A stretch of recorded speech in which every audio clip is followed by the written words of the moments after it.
tema tan vital en estos momentos. El cambio climático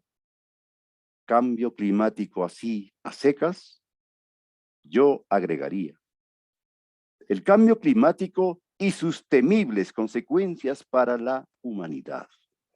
Lo digo con énfasis porque a 5 meses del Día de la Tierra, recordando estoy todavía que en ese 22 de abril solo se plantó en las capitales de las regiones y con presencia de los ministros del expresidente Sagasti, nuestro auténtico y prodigioso árbol de la quina. Y nada más. Qué indiferencia gubernativa y ciudadana. Cuando colocaron a ese arbolito en el escudo nacional, sería por algo, ¿no? Hoy, desentrañando profundidades ambientales, me hacen pensar cómo actuamos. Tenemos los derechos humanos y decimos que es un tema relacionado al terrorismo y eso es derecho. Y como es derecho, lo dejamos a los señores abogados. Cuando los derechos humanos son intrínsecos a la persona humana.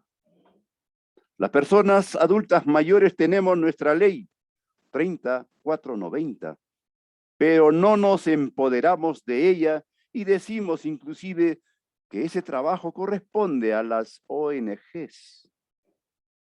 Todos tenemos la ley marco sobre cambio climático número 3754 y su reglamento bajo el decreto supremo número 013-2019-MINAM. ¿Y la conocemos? No. Estas normas establecen la planificación, la articulación, la ejecución, el monitoreo, la evaluación, el reporte y difusión de las políticas públicas para la gestión integral del cambio climático y están orientadas al servicio de la ciudadanía, buscando reducir las situaciones de vulnerabilidad del país frente a los efectos del cambio climático. Pero solo nos conformamos con decir, el clima está loco. ¿Pero por qué estará loco? O sea, no estamos a la altura de una verdadera preocupación. ¿Qué es lo que estamos viviendo a diario? Desaparición de fuentes de agua, deshielo de los nevados, irregularidad en la presencia de lluvias, excesivo calor o frío, pérdida de la diversidad, inundaciones, incendios forestales, etcétera, etcétera. Todo esto afectará a la economía, por ejemplo. Claro, el daño es irreversible. Pero hay igual indiferencia, improvisación, desconocimiento, desinterés en todos los sectores. A ello se suma, queremos crecimiento económico sin importar el respeto a la madre tierra y sus recursos naturales. Seguimos en el incremento de las emisiones de gas de efecto invernadero. Se mata a defensores ambientalistas. Nuestro cardenal se pelea por defender la Amazonía y es un predicador en el desierto porque al gobierno y a la ciudadanía le importa muy poco. Creo que a este paso se cumplirá lo que siempre decimos. El hombre no muere. El hombre no muere, el hombre se mata. Antes que nos pregunten, ¿por qué hablamos así? ¿Y quiénes somos? Les diré. Soy el coordinador en Huancayo del Movimiento Ciudadano frente al Cambio Climático. Las siglas son MOSIC. Somos voluntarios, no percibimos un sol por esta desprendida labor. Somos jóvenes y personas adultas mayores con gran emoción social que hemos venido al mundo a trascender, a dejar huella, a donde nos llamen para hacer algo trascendente por el Perú y por la humanidad, allí estaremos. ¿Pero qué es el MOSIC? El MOSIC es el Movimiento Ciudadano frente al Cambio Climático. Es una plataforma de la sociedad civil conformada por organizaciones, instituciones y personas diversas que tienen como objetivo generar desde la ciudadanía una corriente plural y amplia de discusión y acción sobre la amenaza que significa el cambio climático para la vida en la Tierra. Y como movimiento ciudadano, no nos adherimos a ninguna religión u organización política en particular. ¿Qué buscamos? Buscamos sumar al máximo los esfuerzos entre peruanos y peruanas para encarar las causas y efectos del cambio climático que afectan a las poblaciones más vulnerables y a nuestro entorno inmediato. ¿Para qué? Para enfrentar el impacto ambiental y socioeconómico de este fenómeno global. Es importante recordar, debemos tratar de lograr una adecuada articulación entre los sabedores modernos, entre los saberes que tiene la población y sobre todo los tradicionales manejos que hace la población también, revalorando siempre nuestra cultura ancestral. ¿Cuál es nuestra misión? El MOSIC trabaja para incidir en la política nacional frente al cambio climático, fomenta estilos de vida sostenibles y solidarios, revalorando las prácticas ancestrales y promueve la articulación para las acciones a nivel local, regional, nacional y global. Resumiendo nuestro accionar permanente desde el 2009, sostenemos que el rol ciudadano será solo denunciar, criticar, opinar. Su rol también, el rol del ciudadano es también participar, intervenir, colaborar, aportar, comerse el pleito, como solemos decir. No dejaremos de mencionar siempre, el hombre de acción es mejor que el hombre de razón en los momentos de acción.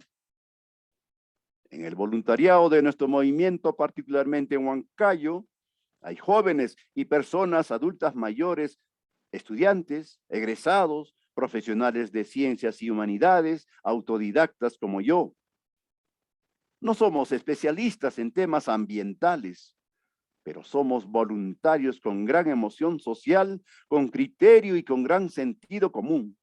Nuestro deseo es impulsar, motivar y propiciar interés, compromiso en la ciudadanía y órganos de gobierno, asumiendo responsabilidades y cada cual en su respectivo nivel. Sin embargo, en la Dirección Nacional de MOSIC contamos con el equipo experto en materia ambiental y cambio climático, siempre prestos a servir. Recibimos la ayuda internacional merced a la presentación de proyectos sostenibles que apoyan toda actividad relacionada a nuestro quehacer, como el impulso del uso de energías limpias, mejor trato a la naturaleza, el cambio de hábitos poblacionales, la educación ambiental, la prevención de desastres y también el voluntariado ambiental. Incidimos mucho en la comunicación y la difusión de todo lo que se hace en el mundo a este respecto. Hoy, luego de más de 1 año y medio de restricciones provocadas por la pandemia, volvemos a la carga con nuevas incorporaciones de personas altruistas, gente de bien que quiere despertar el interés de cuidar el futuro de la humanidad, siempre desde una mirada ciudadana que no espera que todo lo haga la autoridad. Destacando nuevamente la organización por el Colegio de Economistas de la región Junín de esta actividad académica de gran valía que debe ser imitada por otras instituciones, probablemente saldrán a la palestra interrogantes que debemos despejar.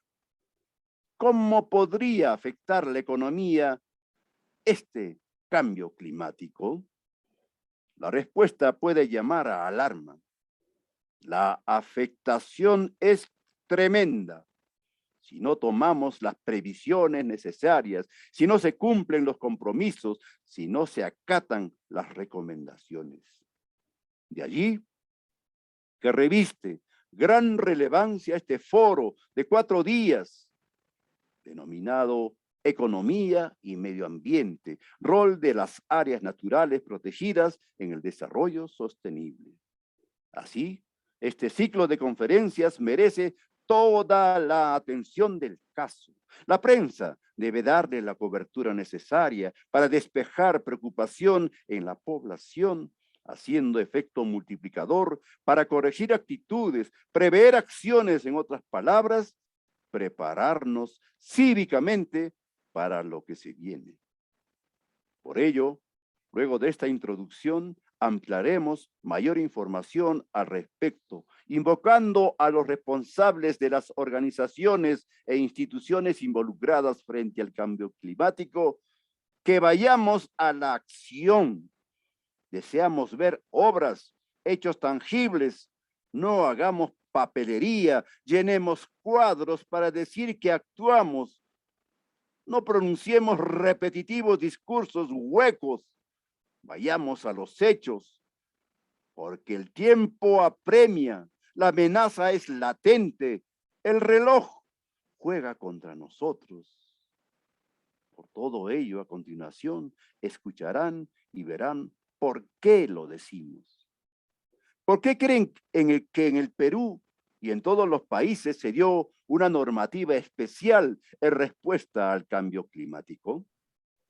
En el Perú, a exigencia y lucha de los activistas y ambientalistas, se da la ley número 3754, denominada Ley Marco sobre Cambio Climático. Tiene como fecha 18 de abril de 2018. Y justamente su primer artículo consagra: la Ley Marco sobre Cambio Climático tiene por objeto establecer los principios, enfoques y disposiciones generales para coordinar, articular, diseñar, ejecutar, reportar, monitorear, evaluar y difundir las políticas públicas para la gestión integral, participativa y transparente de las medidas de adaptación y mitigación al cambio climático, a fin de reducir la vulnerabilidad del país a este cambio. Hay que aprovechar las oportunidades del crecimiento bajo en carbono y cumplir con los compromisos internacionales asumidos por el Estado ante la Convención Marco de las Naciones Unidas sobre Cambio Climático, con enfoque intergeneracional. Señor Rodolfo, disculpe, ¿pudiera por favor activar su cámara web? Un momentito. La cámara web, ¿puedes activarla, dice? Sí, por favor, está un poquito, está desactivado.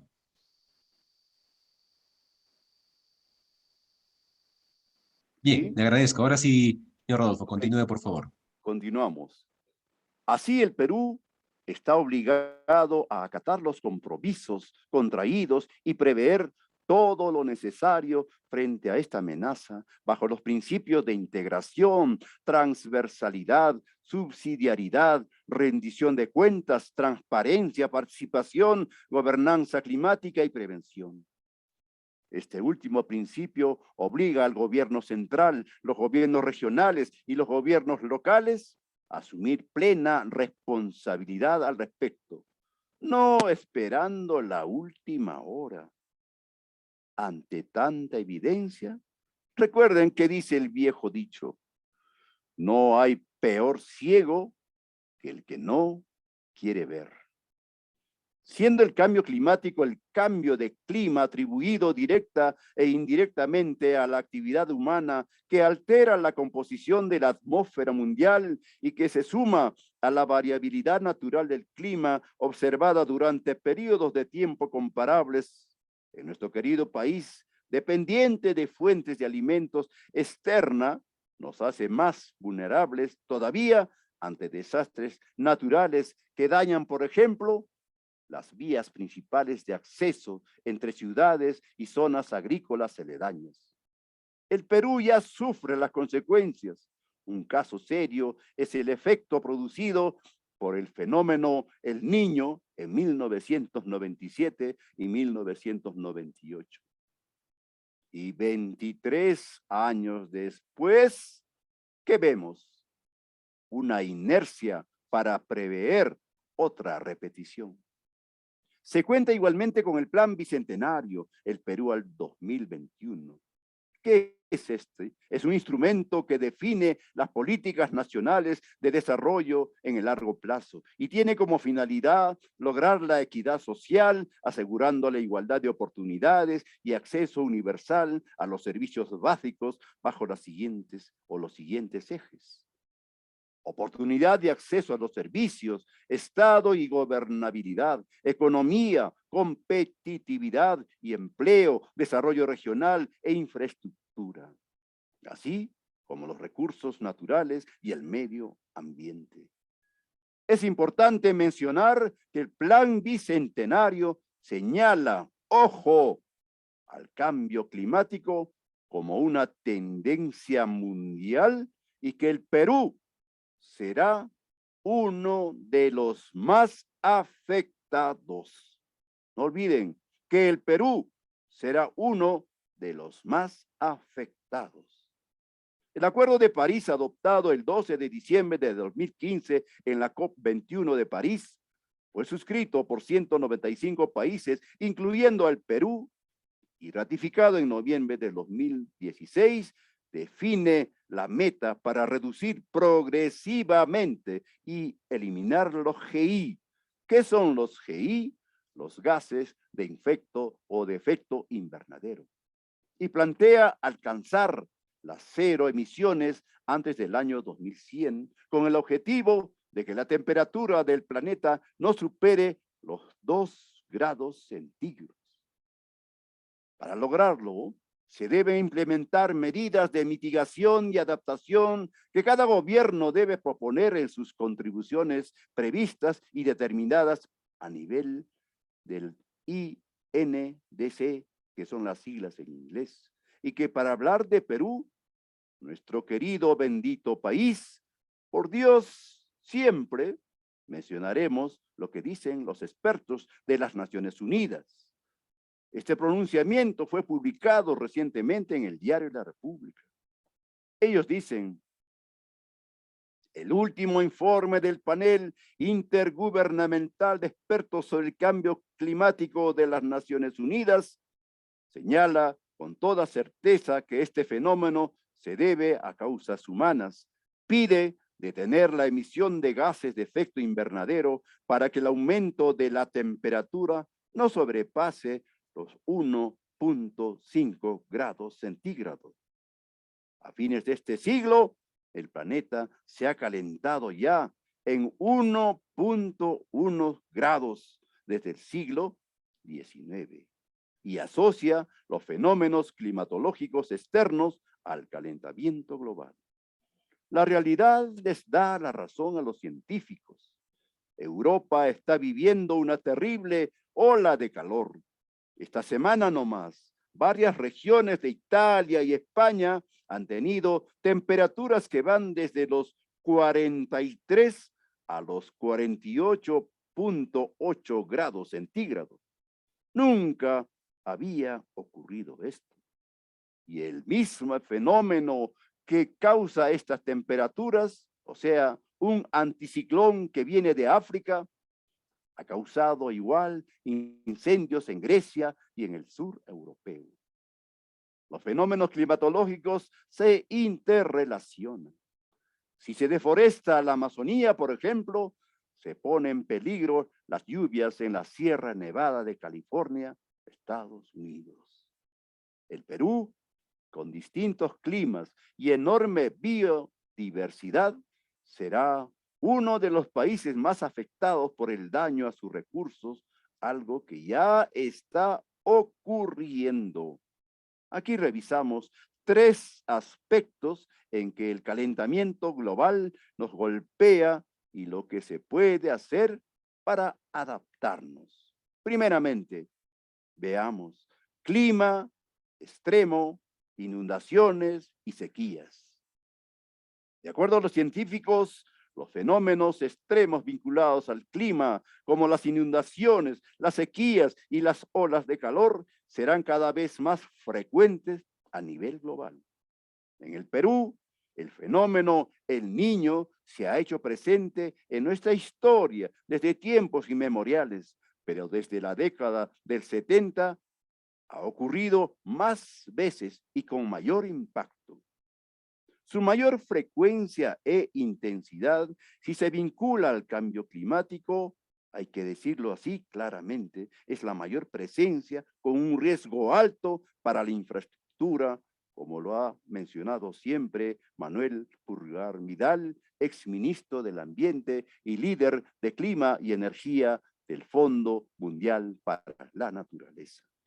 El Niño, históricamente, provoca lluvias e inundaciones en el norte del país, deficiencia de lluvias, o sea, sequías en la Sierra Sur, sobre todo en las zonas altiplánicas, y altera el ciclo de la pesca por la profundización de las especies marinas de agua fría. Las inundaciones causan grave daño a la infraestructura. Veamos, recordemos, Piura, Lambayeque, La Libertad, aún no se recuperan del fenómeno del 2017. Aún se habla de la reconstrucción del norte y las sequías ponen en peligro a las comunidades altoandinas y la seguridad alimentaria. Otro de los peligros que advierte el grupo de científicos de la Organización de Naciones Unidas es el aumento del nivel de los océanos, indicando que podría llegar a los 2 metros para fines de siglo si no dejamos de emitir gases a la atmósfera. Si bien no es un problema actual, toda la costa peruana sería vulnerable en un hipotético aumento de las aguas en el futuro. El Ministerio del Ambiente, durante la reciente gestión de Francisco Sagasti, aprobó un Plan Nacional de Adecuación al Cambio Climático, en el cual se plantea una visión al 2030 y al 2050. El Perú, al año 2030, alcanza la implementación de la totalidad de las medidas de adecuación al cambio climático y al año 2050 se consolida como un país adaptado a los efectos del cambio climático. Lo dicen, ¿dónde? En su visión. En el caso de fenómenos climáticos, Perú hace un monitoreo detallado del Niño y del clima en todas las regiones. Busca reducir la vulnerabilidad mediante la planificación e inversión pública con criterios de gestión de riesgo, resiliencia y sostenibilidad. Y ha levantado mapas de riesgo actual y mapas de riesgo al 2020 y al 2050.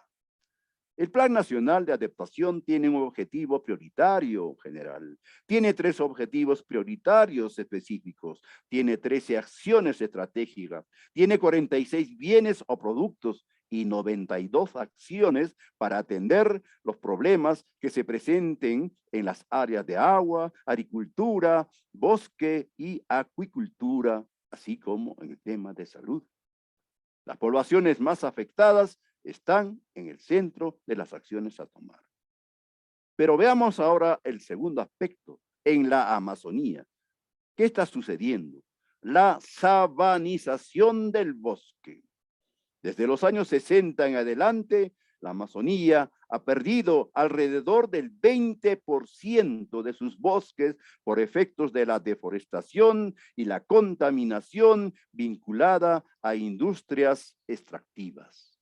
Según documentos del MINAM, desde 1970 se ha observado una disminución de las lluvias. Durante las 3 últimas décadas hay un incremento de la tasa de mortalidad de la biomasa, lo cual ha llevado a una menor capacidad de la Amazonía para absorber el CO2, o sea, el dióxido de carbono. Las condiciones más cálidas y secas podrían traer impactos irreversibles en el bosque amazónico, lo que refuerza la hipótesis de una posible sabanización de la Amazonía. Efectivamente, modelos acoplados entre clima y la vegetación proyectan para la segunda mitad del siglo XXI un cambio del ecosistema del bosque tropical por el de sabana. Se dice en el documento sobre el cambio climático del MINAM. En los últimos tiempos, enormes extensiones amazónicas han sido arrasadas para sembrar pastos y cambiar el uso de suelos a la ganadería o para el cultivo de soya. La explotación minera y la contaminación de tierras y ríos también son parte de la deforestación que sufre este gigantesco pulmón planetario. Además, en los últimos años se han producido miles de incendios naturales o provocados. Si seguimos así, es muy probable que se produzca un proceso de desertificación de la Amazonía.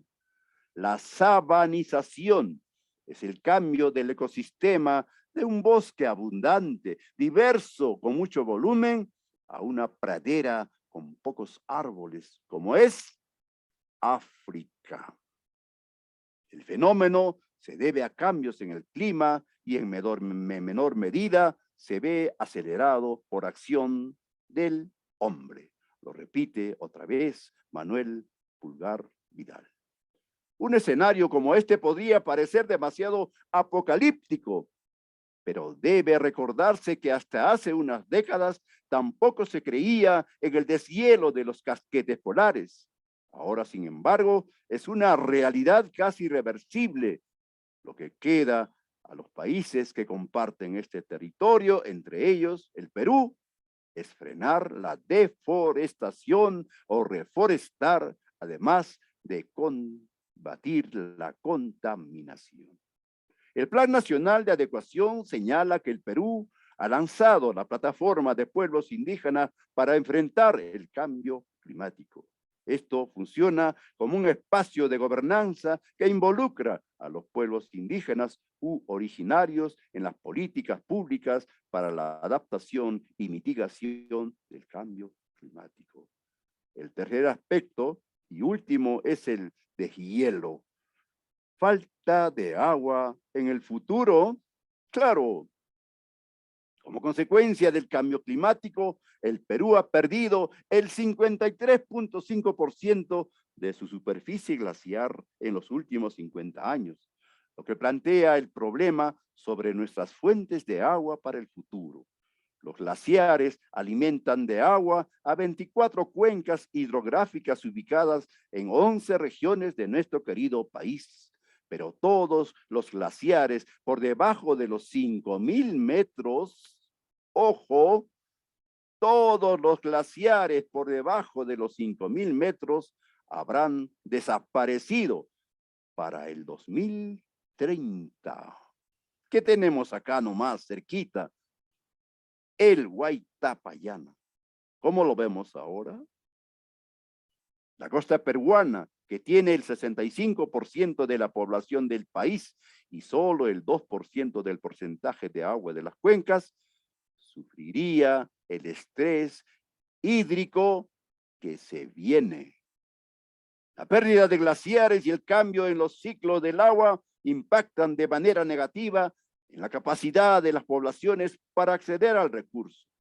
El cambio climático modifica la relación de la población con los recursos hídricos como elementos básicos para la subsistencia humana. Esto está bien claro, está bien dicho en el Plan Nacional sobre Cambio Climático.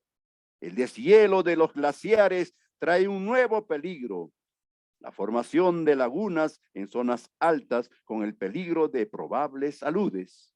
En Huaraz, por ejemplo, varias lagunas están siendo monitoreadas por el peligro de su desembalse.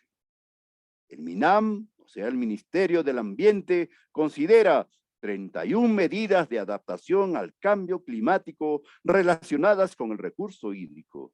Y así como tiene 4 componentes sobre su uso poblacional, agrario, energético y de gestión multisectorial. La Autoridad Nacional del Agua anunció en el 2018 un programa nacional de gestión de recursos hídricos para los próximos 30 años. Y también se considera la construcción de represas y reservorios en varias regiones del país. Manuel Pulgar Vidal comenta nuevamente que el Perú es vulnerable por las consecuencias ecosistémicas del cambio climático, pero también por las consecuencias económicas que tienen actividades como la agricultura, la pesca o la industria. Repito, pero también por las consecuencias económicas que tienen actividades como la agricultura, la pesca o la industria. Además, el mundo ha planteado que vamos a salir de la quema de combustibles fósiles. La Agencia Internacional de Energía considera que al 2050 el 90% de la producción debería ser con energías renovables. El Perú tiene que establecer una transición para salir del petróleo y del gas natural. Cambiemos a la energía eólica, a la fotovoltaica. De aquí al 2050, el mundo deberá parar sus emisiones de carbono o el futuro será negro. Tremendo e incierto reto. Advertidos estamos entonces, y desde Huancayo, nuestro movimiento ciudadano frente al cambio climático se pone a disposición para afrontar virilmente esta amenaza que está a la vuelta de la esquina. Concluyo agradeciendo la invitación del Colegio de Economistas de la región Junín. En este ciclo de conferencias estamos remarcando que cuando hablamos de cambio climático, César Vallejo también está presente con su mandato.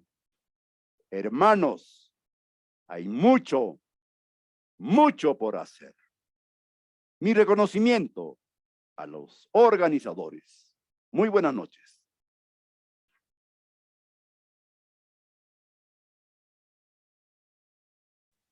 Bien, muchas gracias. Muchas gracias por su participación al señor Rodolfo Bernedo. Lo que corresponde ahora, por favor, es la invitación para continuar con el ingeniero David Castillo Galván. Es ingeniero agrónomo. De igual manera también es especialista en desarrollo regional rural. Cuenta también con diplomados en gestión pública, medio ambiente, gestión hídrica y otros. Así que por favor le vamos a dar la bienvenida, ingeniero, para que pueda compartir su pantalla y de igual manera activar también su micrófono y cámara web.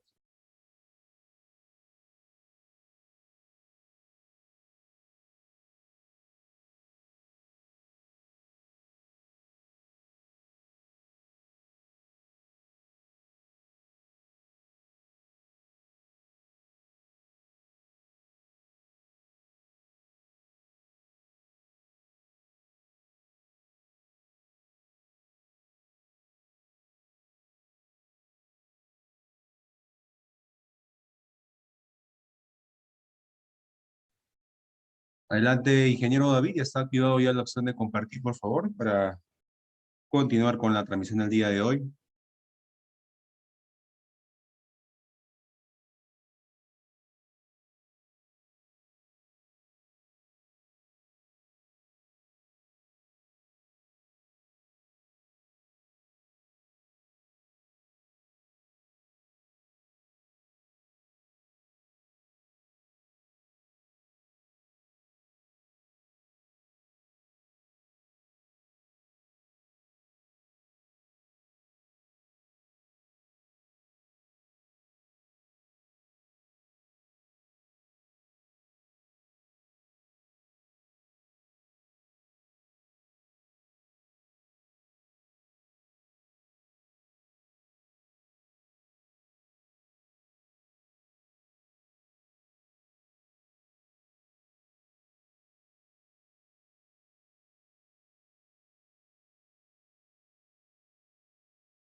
A ver, unos minutos, por favor, mientras coordinamos por interno para que el ingeniero David pueda continuar con su exposición el día de hoy.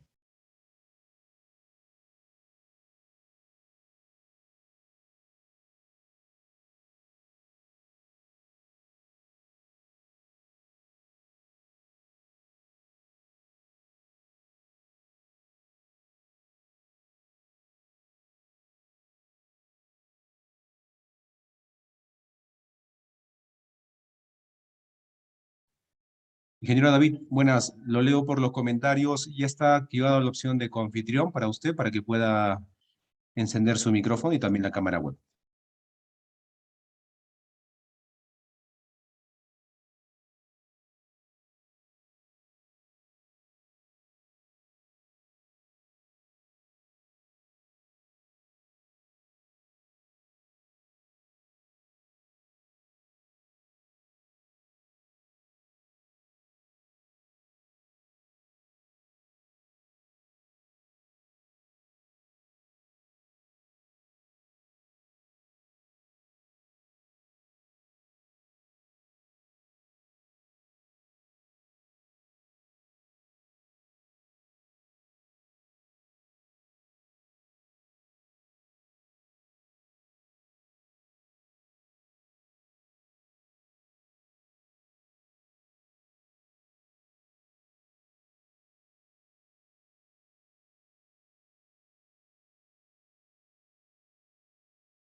A ver, ingeniero, bueno, estamos apreciando sí su pantalla, pero el micrófono no se logra activar. A ver, pruebe, por favor.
Ya, perfecto, ingeniero. A ver, proceda, por favor.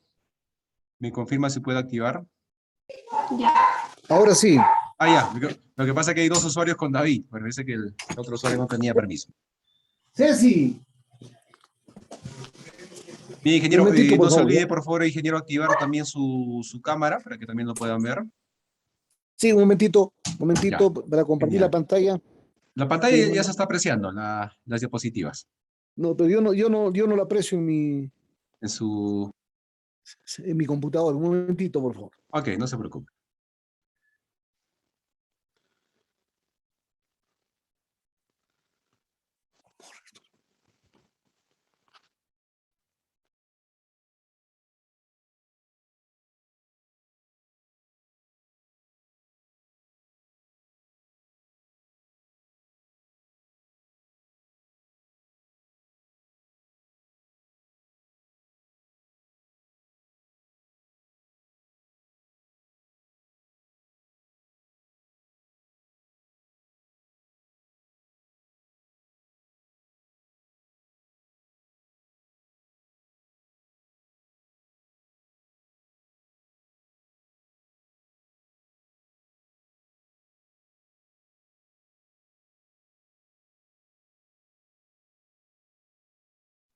Muy buenas noches. Disculpen la molestia. ¿Se me escucha, por favor? Sí, ingeniero David, se escucha perfectamente el audio y de igual manera también la cámara, perdón, la pantalla está también compartida con sus láminas. Perfecto, perfecto. Entonces. Bien, muy buenas noches. Agradezco al Colegio de Economistas del Perú, quien ha tenido a bien invitarme en esta noche para poder exponer un tema de actualidad y muy importante, como es el de la agricultura y el medio ambiente. En este ciclo de conferencias sobre economía y medio ambiente, en el cual están asistiendo grandes personalidades que trabajan en las universidades, en los colegios profesionales, en las instituciones públicas y también organismos preocupados por el tema del calentamiento global de la Tierra. Bien, haciendo un pequeño resumen ejecutivo sobre el tema que me han responsabilizado en esta noche, voy a mencionar lo siguiente. En la actualidad, la sociedad en general afronta serios problemas ambientales y socioeconómicos, los cuales vienen siendo contrarrestados parcialmente bajo el desarrollo rápido del conocimiento, la informática y la tecnología.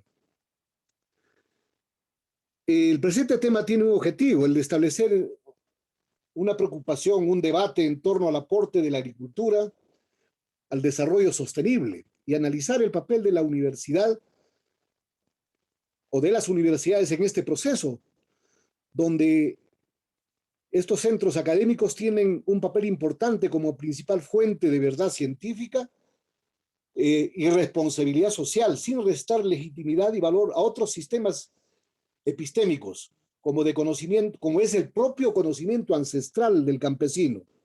Es lo que se llama la educación comunitaria. Y las escuelas científicas, basadas en los colegios de profesionales, organismos no gubernamentales dedicados a la investigación científica aplicada. En estos tiempos ha aparecido un nuevo factor de debate que es necesario plantearlo en todos los temas de la vida y las actividades del hombre.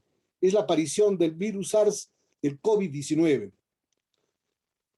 Entonces, este elemento realmente debemos tocarlo en todos los temas porque ya, digamos, las Naciones Unidas ha venido tratando este tema desde que apareció el COVID-19. Por lo tanto, esta pandemia abarca todas las actividades del hombre y por lo tanto también debemos nosotros estar previniendo mediante investigación en todos los campos de la ciencia. Las palabras clave, digamos, en el tema que me corresponde es agricultura, medio ambiente, alimentación, sostenibilidad, gestión ambiental, desarrollo sostenible, la educación superior, los saberes campesinos y el COVID-19. Cada una de estas palabras claves tiene un concepto, los cuales van a ser importantes para dilucidar los temas a tratarse. El desarrollo del tema. El problema fundamental: existe una relación directa entre la agricultura y el medio ambiente, así como el desarrollo sostenible con las dimensiones ambiental, social y económica. Los siguientes problemas ambientales demandan soluciones en el corto plazo, vale decir ya. Aumento, este es un problema fundamental. La temperatura global sigue subiendo. Hay una extinción masiva de especies y pérdida de la biodiversidad en distintas partes del mundo. Una deforestación por incendios y por intromisión de la mano del hombre, que está prácticamente abarcando y expandiendo su actividad en otras actividades económicas en las selvas, en la selva amazónica fundamentalmente, de toda Latinoamérica. Degradación de las tierras, contaminación del COVID-19 que está presente a todo nivel. Estos impactos irreversibles y algunos que son reversibles en el largo plazo demandan acciones inmediatas y decisiones políticas globales y de alto nivel. Sin embargo, a pesar de haber aparecido de haberse dado en el año 2000, se dio, digamos, los objetivos de desarrollo del milenio, y actualmente estamos con los objetivos de desarrollo sostenible. Los estados de Latinoamérica fundamentalmente y del mundo no han tomado en serio este tema. En Montreal, el 2005, en la cumbre del protocolo de Kioto, se mostró dos tendencias claramente definidas. Una de ellas era reducir las emisiones con políticas de remediar de raíz, pero había otro enfoque, el de adaptarse al calentamiento del planeta. Era una política de alivio al problema. Entonces son dos cosas. Una es adaptarse, y esto fundamentalmente lo plantearon aquellos que están viendo las empresas que hacen grandes emisiones. Problemática socioeconómica.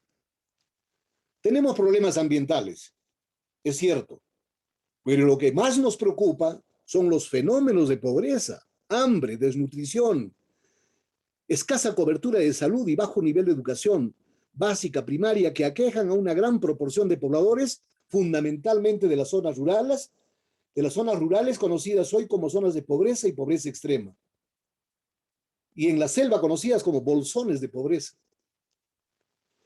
La pobreza y degradación ambiental forman un círculo vicioso. Ambas forman un círculo vicioso. Las condiciones ambientales afectan la calidad de vida de las personas. Un ambiente sano y conservado suministra espacio y recursos para el sustento de las personas, condición básica para la salud y el bienestar, así como para la generación de riqueza. A través, por supuesto, esta generación de riqueza a través del trabajo.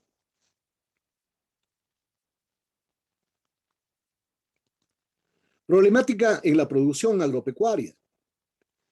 En los últimos 50 años hemos visto el incremento de la productividad agrícola. Productividad. Se ha dado mediante el uso de energía proveniente de los combustibles fósiles. Un ejemplo de ello son las maquinarias y los agroquímicos. Combustibles fósiles a partir del petróleo. Por eso que las grandes potencias se pelean por el petróleo.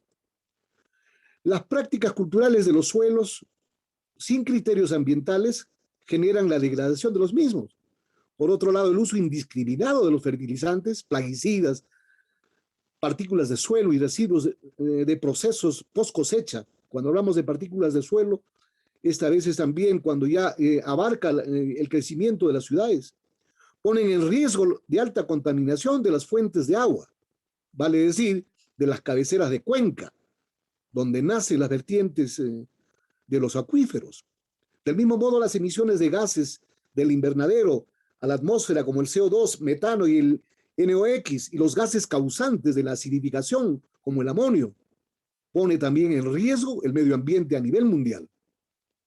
Ahí vamos a dar un ejemplo, el caso de la utilización de aguas contaminadas para fines agrícolas con residuos industriales o desechos orgánicos. O acá nomás cerca en Huancayo, irrigan muchas zonas, en muchas zonas están irrigando alfalfa y hortalizas con aguas hervidas. O bien la lluvia ácida causada por el sector industrial y de transporte que han representado daños considerables en las zonas rurales de Europa. Agricultura y desarrollo sostenible. La producción agropecuaria aporta al desarrollo sostenible de diferentes formas. Y debemos considerar que la producción agropecuaria es una actividad económica basada en los recursos, el recurso suelo y el uso del recurso agua. ¿Y cuál es su aporte? En lo social, si se producen alimentos nutritivos e inocuos a precios razonables, genera empleo, se reducen los riesgos en la salud y la pobreza. Ese es su gran aporte en lo social.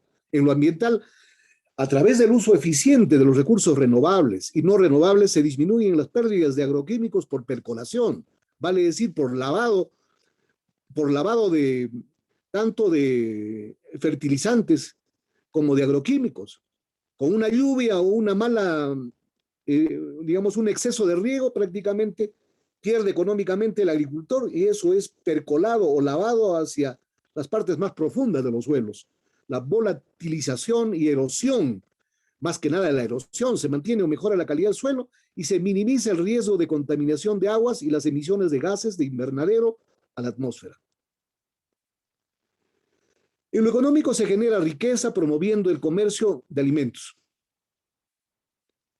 Los avances tecnológicos nos plantean diferentes alternativas para que la agricultura brinde un soporte real al desarrollo sostenible. Y ahí tenemos que hacer un par de observaciones en ese tema. Ustedes se recordarán en los principios de la pandemia acá en nuestro país, nunca faltó alimentos. Y justamente los proveedores de alimentos han sido los pequeños campesinos pobres de los Andes peruanos y también en cuanto a frutales y otros cultivos importantes, las comunidades y colonos de la selva. Y tampoco subió de precio.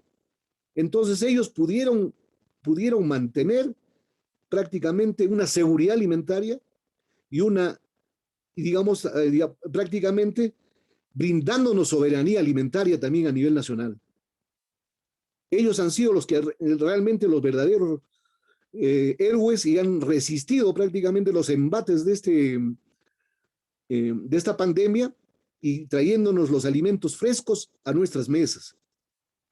Y aún sin el apoyo en los últimos 50 años de los gobiernos, porque no ha habido un verdadero apoyo tecnológico, organizativo, institucional, ni financiero a estos pequeños productores y que se encuentran en pobreza extrema, muchos de ellos.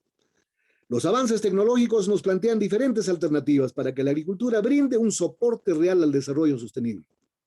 Entre estas destacan las buenas prácticas agrícolas, las BPA. Estas buenas prácticas agrícolas, tanto en agricultura como en ganadería, son similares a los ISOs, vale decir, a la calidad de la producción, siguiendo protocolos que puedan brindarnos una alimentación inocua. La agroecología, la agricultura orgánica, la agricultura específica por sitio, el uso de la biotecnología y el interés en la producción de los biocombustibles, hoy en día son los temas básicos en una agricultura para el desarrollo sostenible y ligado al medio ambiente. Buenas prácticas agrícolas, las BPAs. Estas deben partir fundamentalmente de dos instituciones. Y muchas veces es no solamente dos, sino de estas y hasta 4 ministerios. Por ejemplo, acá debería participar plenamente, digamos, en equipos de trabajo, juntamente con otros ministerios a nivel transversal, porque el tema ambiental es transversal, Agricultura, el Ministerio del Medio Ambiente, el Ministerio de la Producción, el Ministerio de Salud y el Ministerio de Educación. Las buenas prácticas agrarias consisten en poner a disposición de los agricultores el conocimiento en el uso sostenible de los recursos naturales básicos para la producción agrícola alimentaria y no alimentaria, para tener productos inocuos, libres de contaminación y saludables, promoviendo la viabilidad económica y estabilidad social. Ahora, estos BPAs tienen que ser por líneas de producción. Por ejemplo, ya existen buenas prácticas de producción para lácteos, hasta la producción de leche, y que continúan en toda la cadena de producción. Por ello, las BPA son instrumentos para alcanzar sustentabilidad ambiental y social en la producción agropecuaria de calidad. Eso es lo que esperamos, obteniendo productos inocuos y saludables para el autoconsumo de la propia población, de los propios productores y el mercado. Porque los pequeños productores guardan una parte para su autoconsumo, como es en agricultura, es lo que se llama la troja, y otra parte la sacan al mercado.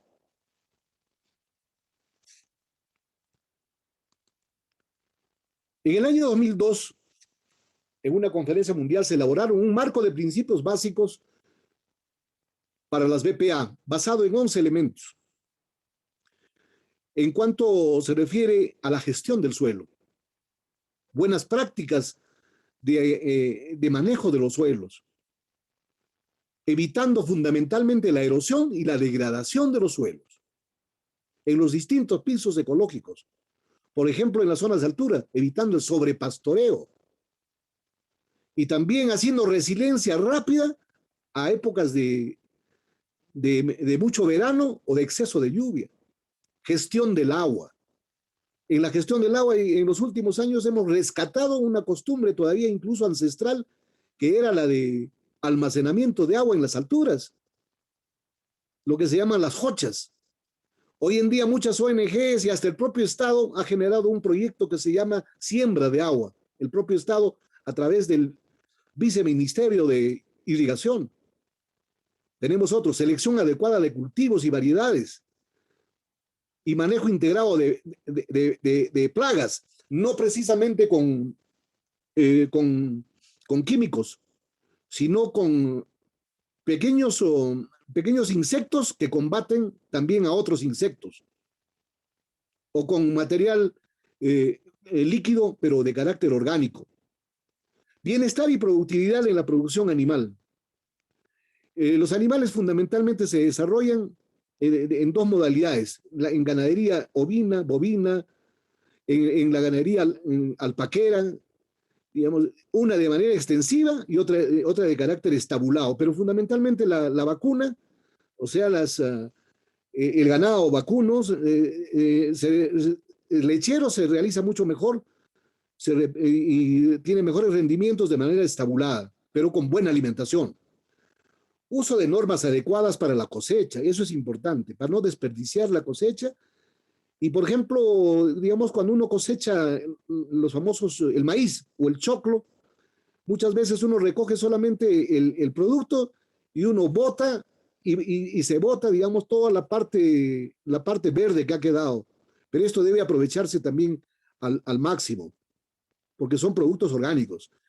Otro, elaboración y almacenamiento de la producción en granja. Eso es importante. Toda la parte de limpieza y el manejo de la granja, ejemplo, en granja de porcinos, en establos de animales. Eficiencia en el uso de la energía, esto es importante. Se debe usar al máximo uso de energía. Hay algunas zonas donde se puede usar hasta energía eólica, pero también energía solar. Ya en el Cusco hay organizaciones que están aplicando en las comunidades campesinas, en las familias, les están logrando colocar termas solares para que ellos puedan aprovechar la energía solar. La gestión de los desechos. ¿A dónde van estos desechos? No deben ir a la basura, sino de repente a formar, digamos, pozas de compostaje. Bienestar, salud y seguridad de las personas y trabajadores.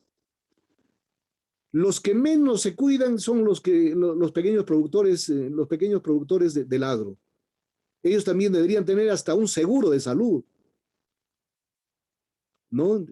Y también usar también hasta vestimenta de seguridad. Muchas veces hasta lampeando o tirando una pala, muchas veces se han cortado los pies estos trabajadores del campo. Conservación de la naturaleza y el paisaje, esto es importante.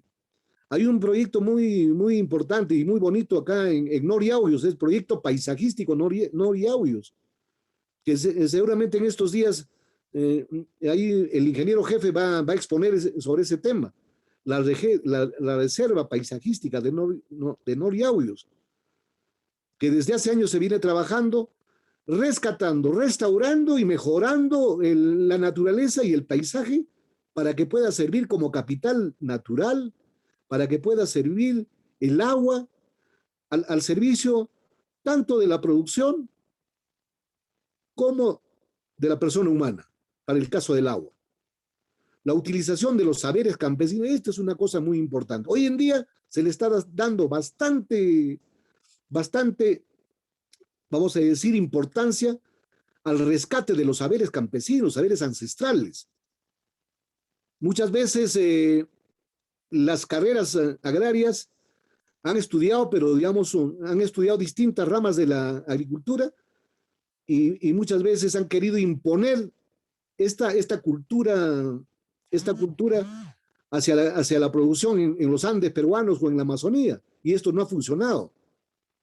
Los campesinos ya tienen ellos 500 años de vida en estos territorios, por lo tanto lo conocen, cada centímetro de su territorio ellos lo conocen bien. Dónde están los ojos de agua, cuándo aparece la luna y cuándo va a llover, por dónde soplan los vientos en agosto. Ellos conocen perfectamente su territorio y por eso también pueden lograr, tienen ellos costumbres ancestrales para conservar la naturaleza.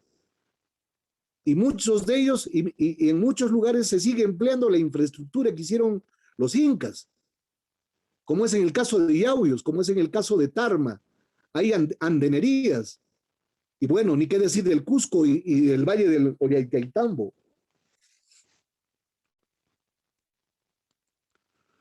Agroecología y agricultura orgánica.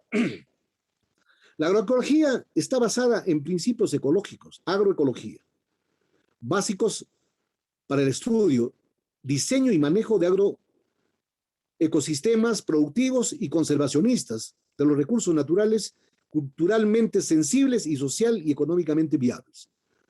Los principios fundamentales de la agroecología son aumentar el reciclado de la biomasa, optimizar la disponibilidad y el flujo balanceado de nutrientes, asegurar condiciones de suelo favorables para el crecimiento de las plantas, manejo de la materia orgánica y de la actividad biótica del suelo, minimizar las pérdidas debidas a flujos de radiación solar, aire y agua mediante el manejo del microclima, cosecha de agua y manejo del suelo con aumento en la cobertura, diversificar específicamente y genéticamente el agroecosistema en el tiempo y en el espacio, aumentar las interacciones biológicas y las sinergias entre los componentes de la biodiversidad mediante la promoción de procesos y servicios ecológicos clave. Acá ya estamos entrando, digamos, a un aspecto ya más científicos. Por lo tanto, digamos, convocamos a las universidades fundamentalmente para apoyar en este tema, para tener una agricultura orgánica, pero manejando con tecnología agroecológica. La agricultura orgánica prohíbe el uso de insumos sintéticos y permite solamente insumos naturales en los sistemas productivos. Internacionalmente y en muchos países está regulada por los organismos gubernamentales y no gubernamentales. Esas normas son imperativas y no surgen de un consenso previo entre los actores de la cadena, como comúnmente ocurre en el caso de las buenas prácticas agrícolas, sino que en la mayoría de los casos son organismos certificadores los que diseñan y ponen en práctica esas regulaciones. Todavía no estamos completando los organismos reguladores en nuestro país. Fundamentalmente de las que se encuentran en la Amazonía y en la selva central del Perú, las certificadoras por ejemplo, de café orgánico, que es la que se vende internacionalmente como cultivo industrial, la que se vende a nivel internacional. Entonces allí, porque el café orgánico tiene un mejor valor en el mundo globalizado, porque es sinónimo de salud, porque no ha sido, esa producción no tiene, digamos, condimentos o no tiene insumos químicos para su producción, desde las labores culturales, no tiene. Entonces, más bien han sido cuidados de manera manual, fundamentalmente, ¿no? O con un abono orgánico. Por lo tanto, también su producción es orgánica y sana. Entonces, en esa medida, pero ¿quién, para que alguien, digamos, yo como pequeño productor me quiera calificar mi producto, ¿cómo tengo que hacer? Tengo que presentar a esta certificadora para que le dé el sello de certificación y para poderlo vender a las grandes cooperativas que hay en la selva central, para venderlas como café orgánico y por esto me van a dar un mejor precio. Los materiales prohibidos incluyen pesticidas, sintéticos y fertilizantes no naturales, algunas sustancias naturales venenosas, también hay venenosas, promotores de crecimiento y hormonas y los transgénicos. Esto está prohibido.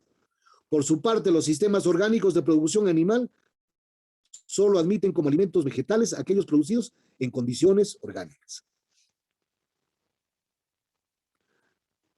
Hay dos bonitas carreras en las universidades que se llaman la ingeniería agroalimentaria, es una de ellas. Hay la rama de industrias alimentarias, es otra bonita rama. Hay la rama de agronomía también, la rama de zootecnia y la rama de forestales y medio ambiente. Entonces,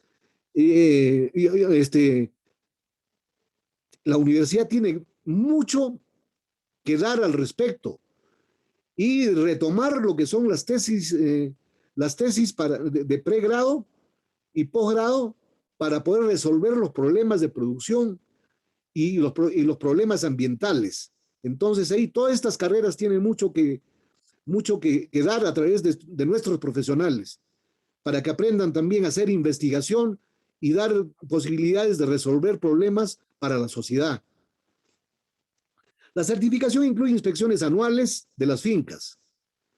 O sea, no solamente me van a traer el producto y yo lo voy a analizar, sino los certificadores van a las fincas e instalaciones de procesamiento para revisión, a una revisión detallada de los registros de producción y procedimientos, análisis químicos y sistemas de rastreo, trazabilidad. A eso se llama.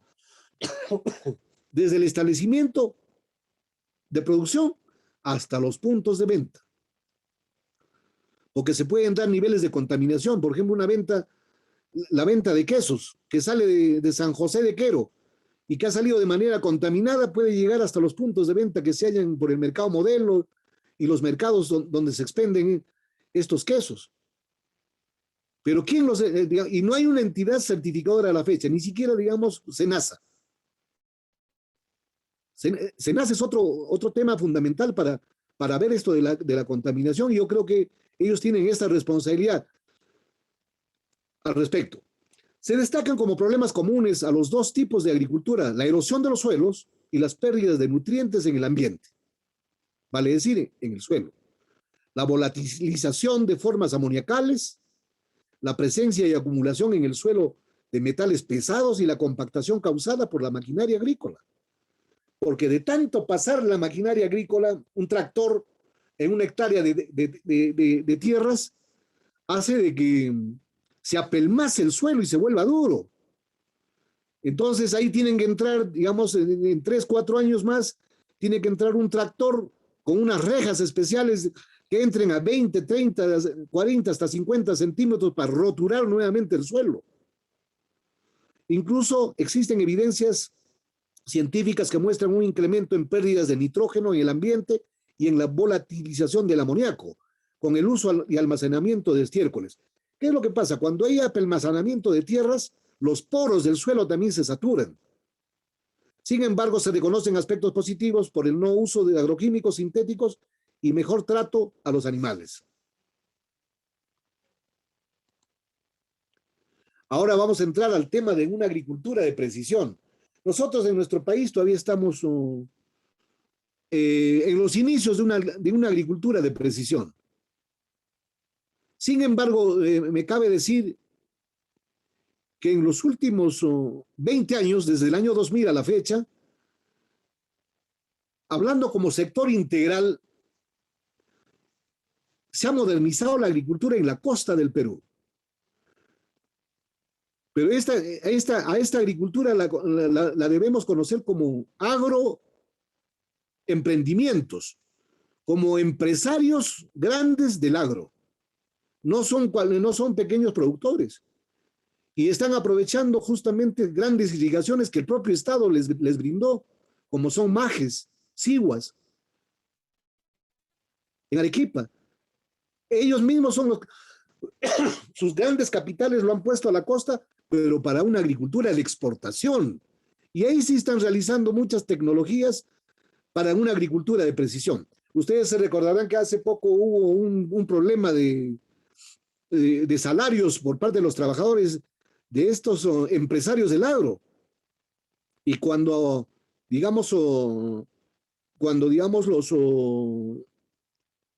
los trabajadores querían pedir más incremento de sueldos y salarios, entonces los empresarios del agro dijeron que ellos no iban a poder, porque recién estaban empezando, que solamente tenían 10 años, 15 años, y entonces incluso amenazaron con traer, entonces para evitar mayor cantidad de mano de obra, tener, digamos, mejorar las plantas de producción a través de de tecnología con incremento, vamos a decir, con un plus de la robótica y también de la computación. La informática, los sistemas de información geográfica, los SIG, los de posicionamiento global y los desarrollados de máquinas y equipos han facilitado la agricultura específica por sitio. A eso es lo que se le conoce con el nombre de las AEPS, una agricultura específica por sitio. Vale decir, si estos señores tienen unas 300 hectáreas de producción de espárragos en la costa, entonces ellos tienen analizado las 300 hectáreas milímetro a milímetro a través de GPS, a través de análisis químico, físico y biológico del suelo, etcétera, etcétera. Entonces, y a través también de cómo facilitar el goteo, el riego por goteo, un riego de precisión computarizado. También llamada agricultura de precisión, que busca optimizar el proceso productivo a partir de la variabilidad del agrosistema. Esta agricultura específica por sitio requiere un volumen considerable de información, por lo cual su obtención debe ser sistemática.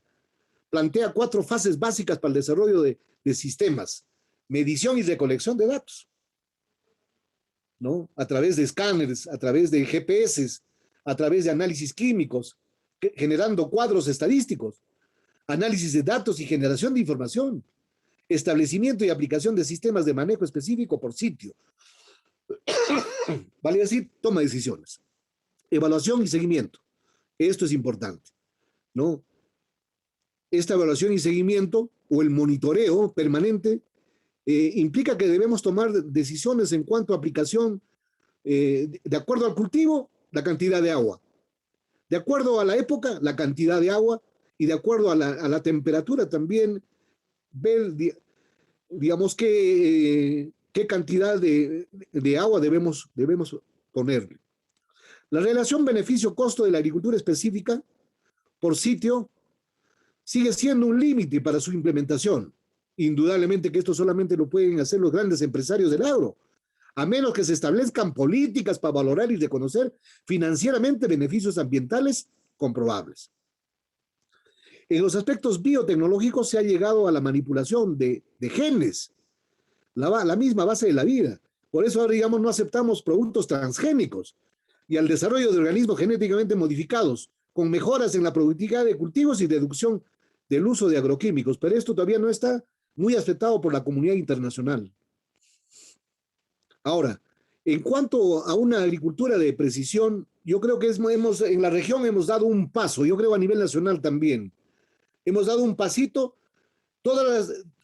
a través del Ministerio del Ambiente, se viene generando el enfoque de zonificación ecológica económica y organización del territorio, y por ello se está mapeando en zonas de vida, en zonas ecológicas, toda la región, las provincias, los distritos. Se viene mapeando y a través de uso ya de una tecnología muy avanzada, incluso utilizando los satelitales. Entonces, esto nos va a permitir zonificar zonas de cultivo. Y esto, cruzando con otros datos y con otros investigadores, van a poder brindarnos información actualizada y para poder tener intervenciones con proyectos. Por ejemplo, si yo quiero, digamos, tener una ganadería extensiva de una nueva raza de ganado ovino, ¿no? Y quiero expandir en determinada zona, debo buscar un determinado piso ecológico y un determinado tipo de pastos naturales para su alimentación. ¿Dónde lo consigo? A través de estos estudios. Esto nos va a permitir la organización del territorio y en muchos casos a romper, digamos, algunas barreras para poder reorganizar nuestro territorio. Porque antes estábamos avanzando a ciegas. No sabíamos cómo invertir, dónde invertir, qué invertir. Esta información la podemos encontrar en la Gerencia Regional de Medio Ambiente del Gobierno Regional. Aplicaciones de la biotecnología. Las aplicaciones de la biotecnología y la informática han abierto posibilidades insospechadas para un nuevo abordaje en la producción agropecuaria. En aspectos biotecnológicos se ha llegado a la manipulación de genes, como les decía hace un rato, y al desarrollo de organismos genéticamente modificados, con mejoras en la productividad de cultivos y reducción del uso de agroquímicos. Sin embargo, estos organismos son motivo de una aguda polémica entre defensores y detractores por las implicancias éticas y los posibles prejuicios en el mediano o a largo plazo. O sea, es la manipulación genética. El Perú ha sido uno de los más grandes ofertantes de banco genético en el mundo en vegetales, ¿no? En flora y fauna,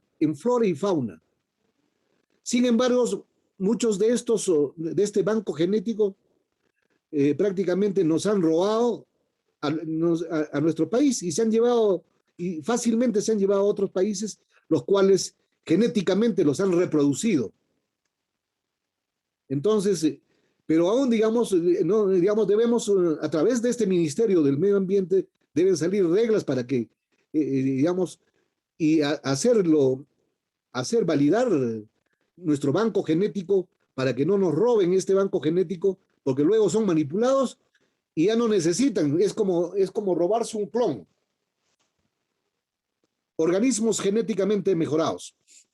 En aspectos biotecnológicos se ha llegado a la manipulación de genes, la base misma de la vida, y al desarrollo de organismos genéticamente modificados, con mejoras en la productividad de cultivo y reducción del uso de agroquímicos. Indudablemente, los empresarios del agro lo que quieren es alta producción y productividad y alta rentabilidad, ya que son empresarios del agro, pero también son empresarios privados.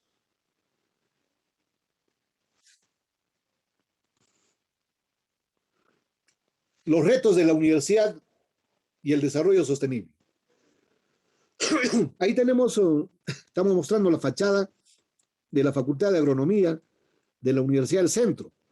La universidad es la institución por excelencia para generar y promover nuevas concepciones en torno al desarrollo y al papel del conocimiento, la información y la tecnología en la sociedad.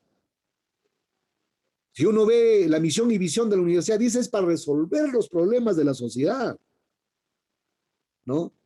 Se propone que la universidad debe ser un agente activo en la legitimación y aprendizaje del conocimiento campesino, lo que implica aceptar que el conocimiento científico es una forma de saber también, exige humildad y apertura para entablar un diálogo de saberes con otras instancias, así como los campesinos u otras instancias que vienen realizando investigaciones al respecto. La oferta de posgrado se debe incrementar con programas de especialización o de investigación de alto nivel que ayuden a superar las limitaciones actuales en el conocimiento de la agricultura tropical y fomenten masas críticas capaces de abordar los nuevos retos de las ciencias agrarias en el siglo XXI. Algunas conclusiones. El calentamiento global de la Tierra afecta directamente el ámbito ambiental, en la extinción del número de especies o aquellas que se encuentran en riesgo, la deforestación, los incendios, la degradación de las tierras. Otro aspecto grave a considerar son las desigualdades socioeconómicas, evidenciadas con los índices alarmantes de pobreza, hambre, desnutrición y mortalidad infantil. Hace más de 30 años la Comisión de Brundtland acuñó el término desarrollo sostenible, entendido como aquel que satisface las necesidades del presente generación pero sin comprometer la capacidad de generaciones futuras para satisfacer sus propias necesidades. Sin embargo, acá en nuestro país, en muchos lugares hacemos lo contrario, ¿no? Ahorita nos matamos a la gallina los huevos de oro y mañana, ¿qué va a quedar para las generaciones posteriores, que son nuestros hijos, nietos y de todos los peruanos? La United Nations Development Program en el año 2002 planteó junto a los objetivos del milenio erradicar la pobreza extrema. Es decir, las Naciones Unidas planteó erradicar la pobreza y el hambre con los objetivos del milenio. Y ahora lo ha vuelto a plantear con los objetivos de desarrollo sostenible, que son 17 objetivos. Lograr la educación primaria universal, promover la igualdad entre géneros, reducir la mortalidad infantil, mejorar la salud materna, combatir enfermedades mortales, garantizar la sostenibilidad ambiental y fomentar una alianza mundial para el desarrollo. Luego, en la misma época, se elaboró la iniciativa América Latina y el Caribe sin hambre, con la finalidad de erradicar y garantizar la seguridad alimentaria en esta región. La FAO en el 2007 nos informa. Desde hace 20 años y con la aparición del COVID-19 en el año 2019, se plantean nuevos retos y sus diferentes opciones para solucionar los problemas del mundo actual. Específicamente en el sector agroalimentario, el concepto de agricultura sostenible ha evolucionado hacia la búsqueda de una producción de alimentos y otros productos de origen vegetal ambientalmente sana, socialmente aceptable y económicamente viable. Por otro lado, la universidad, la academia, cuando me refiero a la academia, son los colegios profesionales, son las ONGs que realizan investigación aplicada, enfrentan desafíos que provienen de las nuevas concepciones y corrientes en torno al desarrollo humano, al ambiente, al conocimiento, información, tecnología, la globalización. Y sin confundir lo que es el crecimiento con el desarrollo, como muchos famosos economistas lo han dicho. Muchas veces el Estado nos informa que el PBI ha crecido en 6% en este año y que estamos muy bien en el crecimiento económico. Y cuando, digamos, la población dice, pero acá no chorrea, ese crecimiento, esa riqueza económica no chorrea en nuestros bolsillos, es justamente porque no hay desarrollo humano, no hay desarrollo sostenible. La universidad y la academia, al lado de su misión educativa, hoy tiene mayor compromiso con la investigación, la ciencia y su interacción con la sociedad.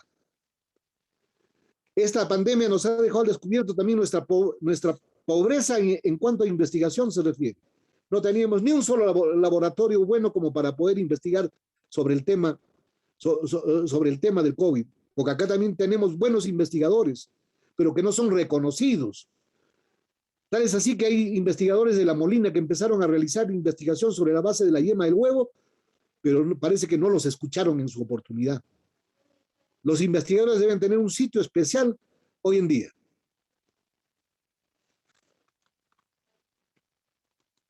Muchas gracias por su comprensión y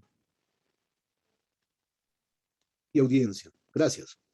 Bien, ingeniero David, muchas gracias por su participación el día de hoy.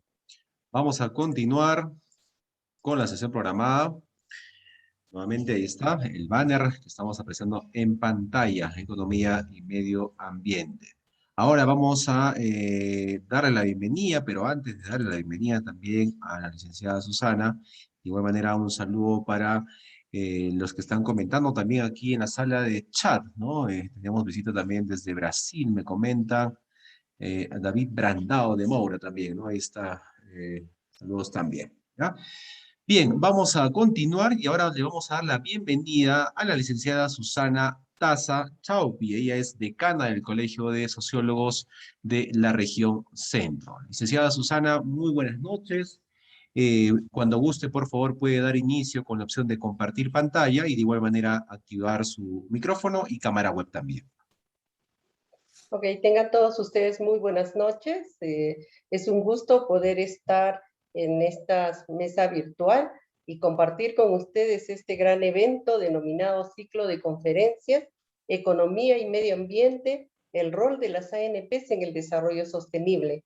Bueno, el tema que me toca compartir con ustedes el día de hoy está relacionado a el diálogo social de las empresas mineras en sus contextos sociales. Quería compartir un documento, por favor, permíteme, voy a abrirlo para poder compartir con ustedes.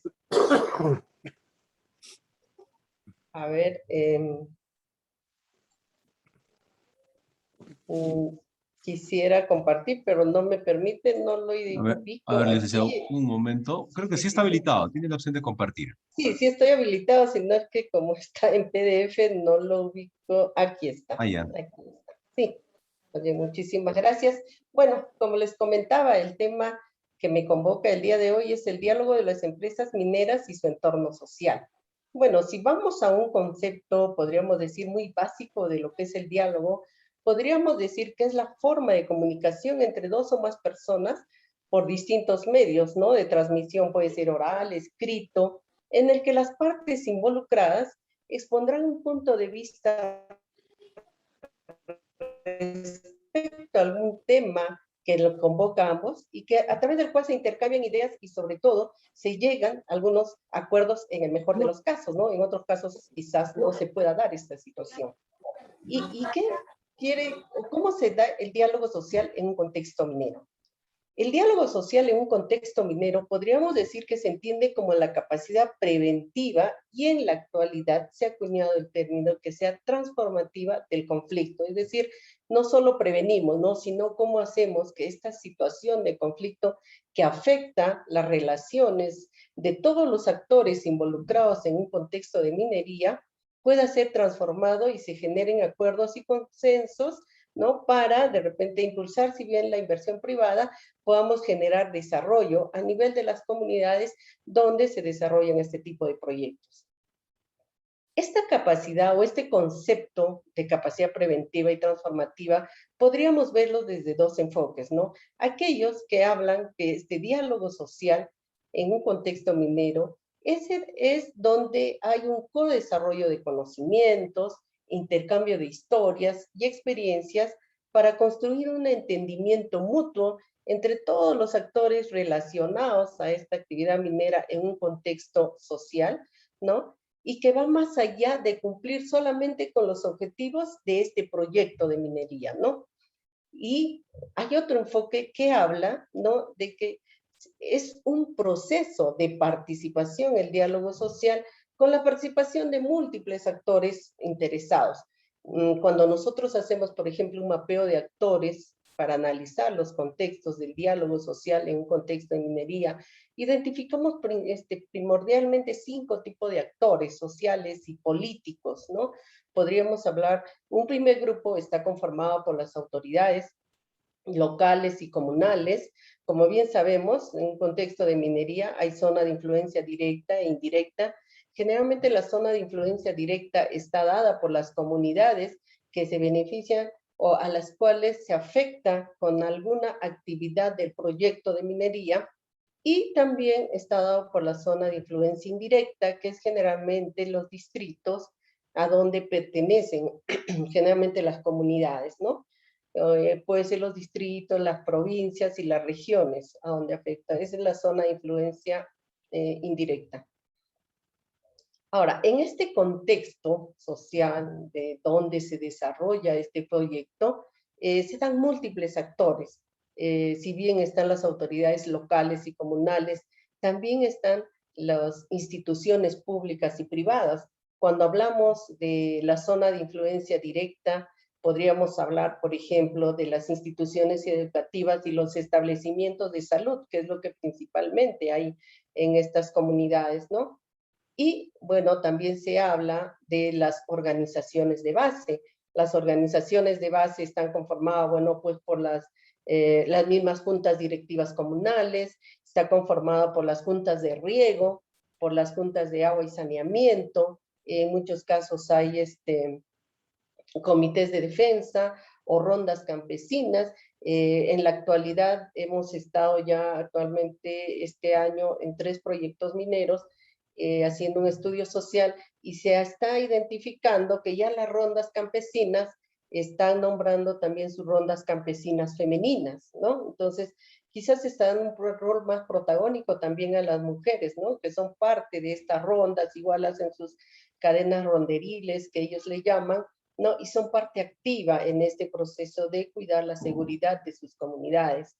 También se encuentran los programas sociales, que en estas comunidades existen, generalmente programas juntos, el programa Vaso de Leche, los comedores populares, también está el programa Pensión 65, ¿no? En los que benefician principalmente a poblaciones vulnerables, y en todo contexto minero o toda población o todo el contexto social, se identifica también actores independientes que quizás no están agrupados, no ejercen cargos, pero sí tienen una influencia muy fuerte en las decisiones que se toman en las comunidades. Si bien las comunidades son independientes, son autónomos, por ejemplo, ellos no permiten la participación de ninguna institución u organización externa a su comunidad para que influya en ellos en tomar decisiones, ¿no? Sin embargo, ellos permiten, ¿no? que puedan opinar, que puedan hablar, pero no se dejan influenciar para tomar una decisión.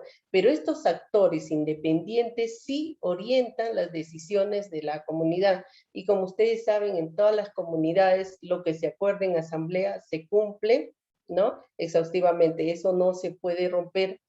Por lo tanto, es que se debe establecer también un buen contacto, ¿no? Un buen relacionamiento con las autoridades, porque a la larga son ellos los que van a contribuir a un buen desarrollo de estos proyectos, ¿no? Y un buen relacionamiento entre las comunidades. Dentro de este contexto minero, como les decíamos, el diálogo social se ve desde esta perspectiva. Cada actor social y político de por sí ya tiene una mirada, tiene una percepción del proyecto, tiene una expectativa, un interés o una necesidad o una preocupación respecto a los proyectos, ¿no? Por ejemplo, las empresas mineras, que son las operadoras de los proyectos, ¿no? Ellos están más orientados, su interés final es obtener la licencia social, ¿no? Para que ellos puedan operar. Como ustedes saben, los proyectos mineros generalmente pues son a 20 o 30 años, ¿no? Entonces, ¿qué es lo que le interesa a la empresa? Es que en el marco de sus estrategias de responsabilidad social, ellos puedan establecer un buen relacionamiento con la comunidad y eso les permita obtener la licencia social durante toda la fase de operación del proyecto, ¿no? Incluso desde la fase de la exploración y la fase de la explotación. Posteriormente, en este mismo contexto, ¿cómo ven las comunidades el diálogo social? Para las comunidades, el diálogo social ven como un espacio en el que pueden ellos elevar sus voces, ¿no? Mientras que las instituciones o organizaciones públicas o las autoridades nacionales, regionales o locales ven, y los grupos de la sociedad civil, definitivamente todos tienen responsabilidades y necesidades específicas en el que para ellos es importante establecer un buen diálogo social que les permita cumplir esos roles y responsabilidades, ¿no? ¿Cómo se crea el valor en el diálogo social en estos contextos mineros? Como les decía, ¿no? Cada actor social que les describí hace un momento tienen cierto interés en este proyecto. Por ejemplo, para las entidades públicas, en el marco de sus roles y responsabilidades que ellos tienen, ellos conciben este diálogo social, ellos consideran que el valor está en que este diálogo les va a permitir el intercambio de información y expectativa que tiene la población o todos los actores relacionados a estos proyectos para el análisis de una situación que aborde problemas sociales, por ejemplo, en las condiciones de trabajo informal, ¿no? ¿Cómo garantiza el Estado que esas condiciones no se den? También, ¿cómo garantiza el Estado que se evite los riesgos de contaminación ambiental o afectación a la idiosincrasia de la población? Otro aspecto importante para las entidades públicas es que permite establecer acuerdos para el diseño de una política pública para el sector minero que sea contextualizado y acorde a las necesidades de cada contexto donde se desarrollan estos proyectos. Por ejemplo, realizar minería en la costa no es lo mismo que hacer en la sierra, ¿no? Por lo tanto, esto se debe viabilizar o se debe visibilizar en las políticas públicas, cuyo principal responsable de diseñarlas e implementarlas es el gobierno, ¿no? A través de sus diferentes niveles, sea el gobierno nacional, regional o provincial, ¿no? Y lo otro que le va a permitir a las entidades públicas es discutir sobre los incentivos para legitimar la actividad minera en este tipo de territorios. ¿Y cómo ven las entidades públicas regionales y locales? Para ellos, el valor del diálogo social en estos contextos es que les va a permitir una comunicación directa con las comunidades, ¿no? Va a ofrecer una retroalimentación directa con las perspectivas que tiene la comunidad sobre el desarrollo de los proyectos mineros. Por ejemplo, un principal factor, ¿no?, que identifican las comunidades, sobre el cual orientan sus perspectivas, sus intereses y sus necesidades, es que ellos consideran que la empresa minera, por ejemplo, les va a generar empleo, ¿no? Y en algunos casos sí se va a dar. Sin embargo, es necesario que no se genere altas expectativas porque a la larga puede generar conflictos sociales. Entonces, ¿qué es lo que es importante para las entidades públicas? Es que ellos van a tener, al establecer un contacto o una comunicación directa con las comunidades, ellos van a saber cuál es la perspectiva de la comunidad sobre el desarrollo de estos proyectos. Les va a generar empleo, va a afectar el medio ambiente, va a afectar su principal actividad productiva, que en casi todos los casos es la actividad agropecuaria, ¿no? Y afecta sus principales factores de desarrollo, por ejemplo, el agua, el aire, el suelo, ¿no? La tierra, y cómo esto puede afectar a la población que está acostumbrada a este tipo de actividades, ¿no?, que es su principal fuente de ingresos, y cómo esa preocupación, y si no son absueltas sus dudas, puede generar conflictos en las comunidades. Y lo otro es que cuando las entidades públicas regionales y locales le dan un valor agregado al diálogo social, porque para ellos consideran que va a permitir identificar una forma de resolver conflictos en las comunidades. ¿Y por qué es importante el diálogo social para las empresas privadas? Para las empresas privadas, el diálogo social es un elemento indispensable que le va a permitir operar en una región minera y ejecutar exitosamente todo el ciclo minero, y como le mencionaba hace un momento, ¿no?, a largo plazo, generalmente a 20 o 30 años de ejecución del proyecto, ¿no? Luego, para la empresa privada también es importante porque le va a permitir implementar mecanismos para acercarse a las comunidades y para entender sus necesidades y establecer un contacto con ellos, pero sobre todo respetar la idiosincrasia de la población, ¿no? Como ustedes saben, en las comunidades se respeta mucho a las autoridades, ¿no? Y también de por sí tenemos una perfección y una cosmovisión andina. Entonces, la empresa tiene que conocer a la comunidad para que pueda establecer relaciones adecuadas, y para eso debería implementar mecanismos necesarios, ¿no? Y eso es importante para estas empresas privadas, porque caso contrario, el conflicto que se pueda generar va a ser fuerte. Era sorprendente cuando nosotros hemos llegado a algunos proyectos, la población a veces expresaba su descontento primero porque de repente la empresa no hablaba con sus comunidades. Otro aspecto importante, no hablaba con sus autoridades. Otro aspecto que afectaba a las comunidades también era, por ejemplo, que un relacionista comunitario no se haya despedido o no les haya saludado, ¿no? Entonces, todo esta idiosincrasia de la población, si las empresas no la respetan, simplemente se puede generar conflictos a partir de ello, ¿no? Y posteriormente la comunidad. La comunidad tiene podríamos hablar de dos grupos dentro de la comunidad, ¿no? Un grupo que está dado por los trabajadores, quienes reclaman sus derechos laborales cuando se insertan en los empleos que generan las empresas mineras, ¿no? Y la población. Y desde la población podríamos observar dos percepciones. Una percepción donde la población considera que estos espacios o mecanismos o el diálogo social que puedan entablar con la empresa significa una participación de la gente por la gente, es decir, que van a ser escuchados y van a ser considerados, ¿no?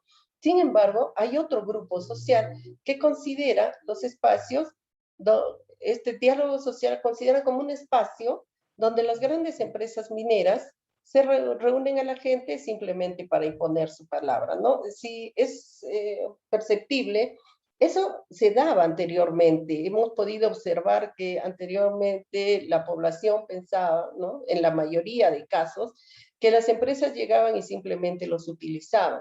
Es por ello que la misma población está cambiando su forma de actuar en estos mecanismos de participación ciudadana. Tienen un rol más protagónico.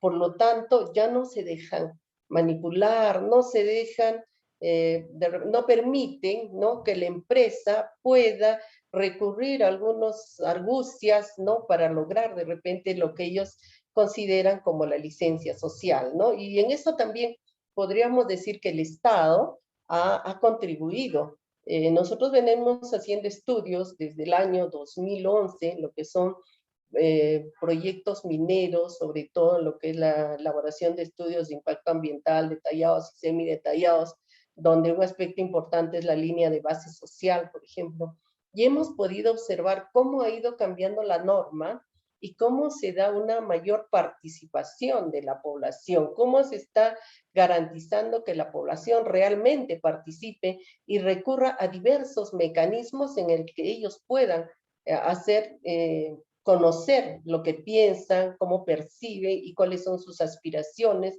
y son sus expectativas, sus aportes, ¿no? Para que estos puedan ser luego parte de los mecanismos o los planes de relaciones comunitarias de las empresas. En la actualidad, y se podría decir desde el año 2008, se ha promulgado el Reglamento de Participación Ciudadana en el Subsector Minero y su norma de procedimientos a través del Decreto Supremo número 028-2008M y Resolución Ministerial número 304-2008 del Ministerio de Energía y Minas, ¿no? Posteriormente, se ha aprobado el Decreto Supremo número 002-2019, Energía y Minas, donde se aprueba el Reglamento de Participación Ciudadana para la realización de actividades mineras. ¿Con qué objetivo se promueve estos dos normas?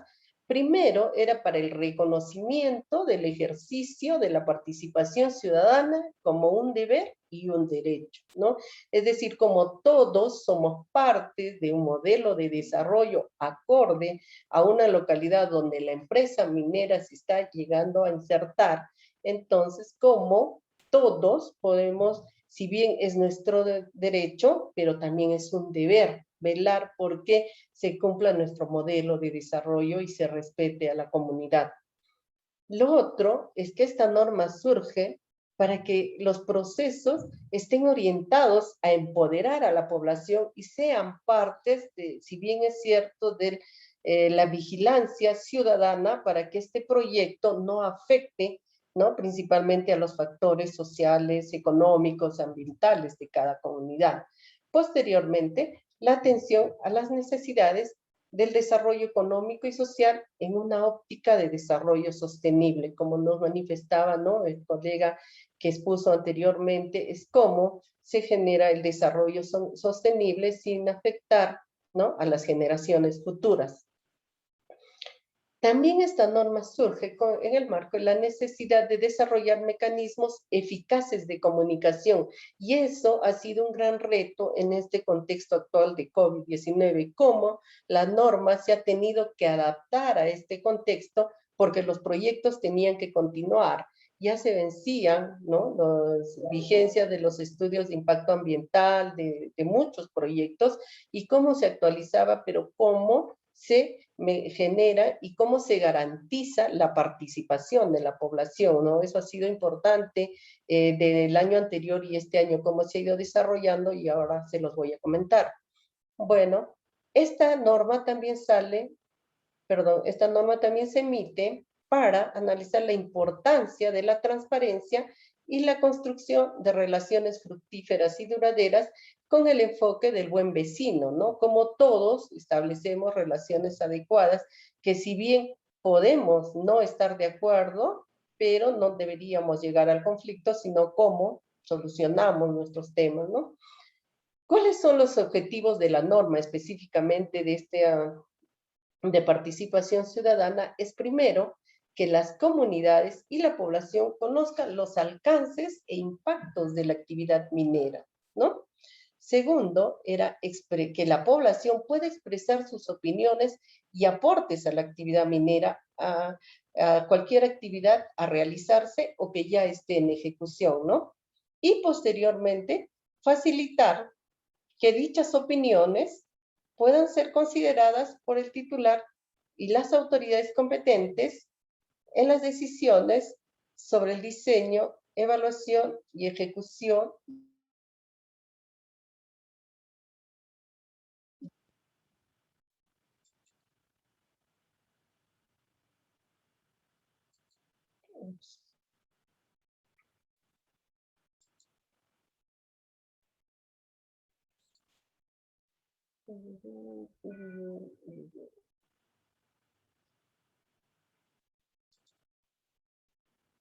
Hola, un favor, no sé si se me escucha. Sí, licenciada, lo estamos escuchando. Disculpen, sino que vi que se me fue un rato el internet.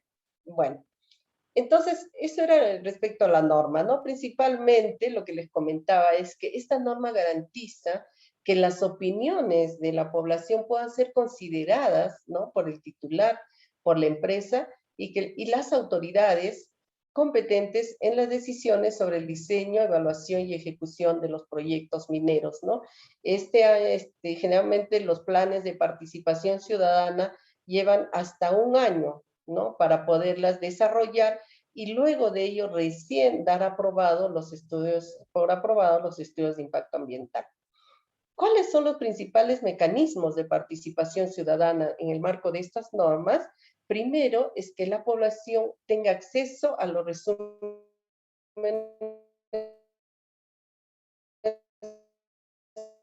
ejecutivos y al contenido de los estudios ambientales.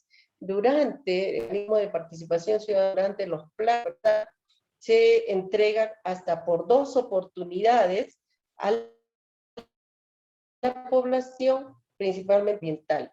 Una final que se realiza, ¿no? El estudio de impacto ambiental. Y otra se hace entrega luego de la audiencia pública, ¿no? En el que participa el ministerio, participa la empresa operadora del proyecto y participa la comunidad en general, ¿no? Ahora los mecanismos, si bien antes eran a través de talleres presenciales, esta vez se ha tenido que recurrir a mecanismos virtuales, ¿no? Entonces, ahí ha sido todo un reto. ¿Por qué? Porque como ustedes saben, en las comunidades generalmente pues no hay este sistema virtual, la población no está preparada, la mayoría de líderes tienen celulares básicos, por ejemplo, para que se pueda dar a conocer lo que son los estudios de impacto ambiental, los afiches, la difusión de todos estos mecanismos, del proyecto en sí, qué contiene el proyecto, qué es lo que busca. Entonces, toda esa información era difícil de acercar a la población. Por lo tanto, se ha recurrido a diversos mecanismos que el ministerio exige y que de por sí, ¿no? Obliga a que las empresas realmente garanticen que la población participe en estos espacios de participación ciudadana. Para ello se hace la publicación de avisos, por ejemplo, en medio escrito, radiales, también se pegan afiches en las principales instituciones de las localidades, se pasan spots radiales, por ejemplo, a través del WhatsApp se ha pasado también pequeños videos informativos de 1 minuto, 40 minutos. En la actualidad, por ejemplo, se ha estilado identificar un promotor social dedicado exclusivamente a informar a la población a través de llamadas telefónicas. mensajes por WhatsApp, ¿no? Mensajes mensajes de texto, donde la población haya una interacción y la población pida toda la información que ellos requieran, ¿no? Y todo esto debe ser documentado porque luego el Ministerio de Energía y Minas te lo solicita. Aparte de ello, existen entrevistas, encuestas, grupos focales, talleres participativos, visitas guiadas al área del proyecto, la interacción con la población involucrada a través de los facilitadores, los que les mencionaba hace un momento, un promotor social, por ejemplo, los talleres de evaluación rural participativa y la audiencia pública, ¿no? Que es al final de todo el evento y es donde se define si un estudio de impacto ambiental se aprueba y si el proyecto va o no va. Luego, la presentación de aportes, comentarios u observaciones por la población ante la autoridad competente, y eso se hace pues ya sea a través de llamadas telefónicas que puede hacer la comunidad a la Dirección General de Energía y Minas, donde pueden hacer llegar sus aportes.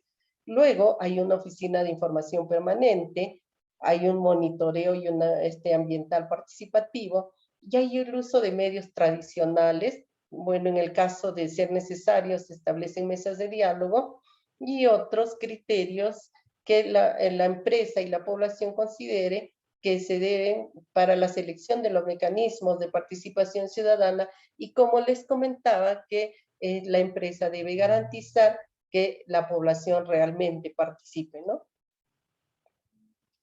Lo que les mencionaba hace un momento es el decreto legislativo que estableció medidas especiales para reactivar, mejorar y optimizar la ejecución de los proyectos de inversión pública y privada, ¿no? Ante el impacto del COVID-19, mediante el decreto legislativo número 1500.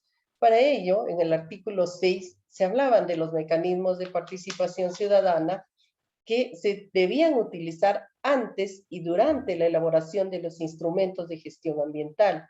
Luego, durante el procedimiento de la evaluación ambiental, durante la ejecución del proyecto de inversión pública privada y luego que todos estos mecanismos se deberían adecuar a su desarrollo e implementación en estricto cumplimiento de las medidas sanitarias, ¿no? Debido al COVID-19.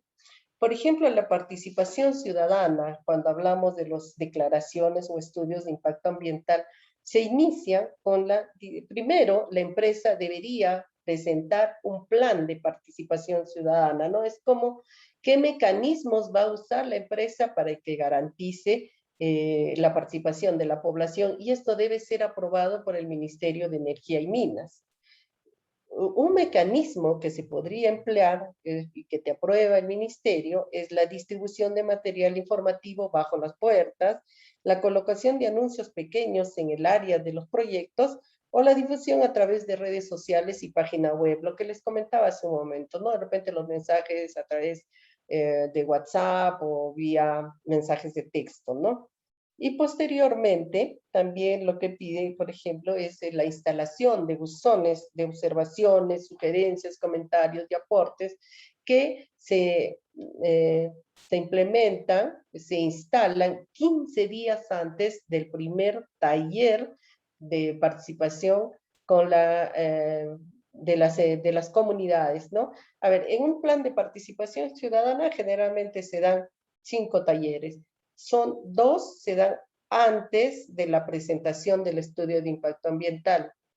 2 se dan posterior a la presentación del impacto ambiental y un quinto que es la audiencia pública, ¿no? Y en estos 5 eventos debe participar la población, o al menos los líderes, las autoridades previamente informadas, y incluso toda la planificación de estos talleres debe ser en común acuerdo con las autoridades. Por ejemplo, se debe fijar los horarios, se debe fijar las fechas con ellos mismos para que luego también se garantice la participación de ellos. Por ejemplo, si hay comunidades donde ya no hay acceso a Internet, la empresa debería trasladar a las autoridades para que ellos puedan ser partícipes de este evento, ¿no? Ellos también asumen un rol dentro de de todo el desarrollo de los talleres, que generalmente dura 2 horas. Luego se deben colocar paneles informativos, anuncios radiales o televisivos, ¿no? También debe haber difusión para la colocación del buzón. O sea, no es colocar el buzón, sino es cómo difundimos para que la población participe. Esta instalación, por ejemplo, se hace con la presencia de un notario, y luego de realizado la audiencia pública, después de 15 días, se apertura el buzón de sugerencias, también con la presencia de las autoridades y del notario que participó en la instalación, y todas esas sugerencias que se encuentren en el buzón tienen que ser incluidos en los instrumentos de gestión ambiental, y por eso se hace incluso con actas, ¿no?, de apertura del buzón de sugerencias. Luego se implementa una oficina de información, incluso cuando es comunidades altoandinas, respetando, ¿no?, la interculturalidad y la lengua de las zonas. Si es, por ejemplo, una población quechohablante, tienen que tener un personal, ¿no?, que maneje el idioma para que pueda entender la población, ¿ya? Y lo otro son los anuncios radiales, también en idioma o lengua acorde a la población. Y luego, lo que les comentaba es la entrega de resúmenes ejecutivos, tanto de las líneas de base como de los estudios de impacto ambiental. Si bien es cierto, ¿no?, desde la norma está diseñada, está normada la participación ciudadana, pero todavía, ¿no?, todavía tenemos retos que enfrentar. Es cómo generamos una cultura de participación en la población también, ¿no? ¿Cómo hacemos que la población realmente participe y que pueda hacer escuchar su voz, y que realmente haya una vigilancia ciudadana para que lo que ellos expresen pueda ser considerado durante todo los planes de relaciones comunitarias desde las empresas, ¿no? Bueno, eso es lo que yo les quería compartir el día de hoy respecto a lo que es el diálogo social en las empresas mineras, cómo ha ido evolucionando en el tiempo, cómo la norma está. Sin embargo, aún tenemos retos, tenemos tareas que desarrollar para lograr una efectiva y una verdadera participación ciudadana, y sobre todo que se establezca un adecuado diálogo social, tanto en las empresas mineras como en los contextos o en las sociedades donde se desarrolla este tipo de proyectos, ¿no? Bueno, yo de mi parte agradecerles, y estoy dispuesta, si tienen alguna preguntas o consultas, Yana, a responderles. Muchísimas gracias. Gracias, licenciada Susana, por su participación del día de hoy.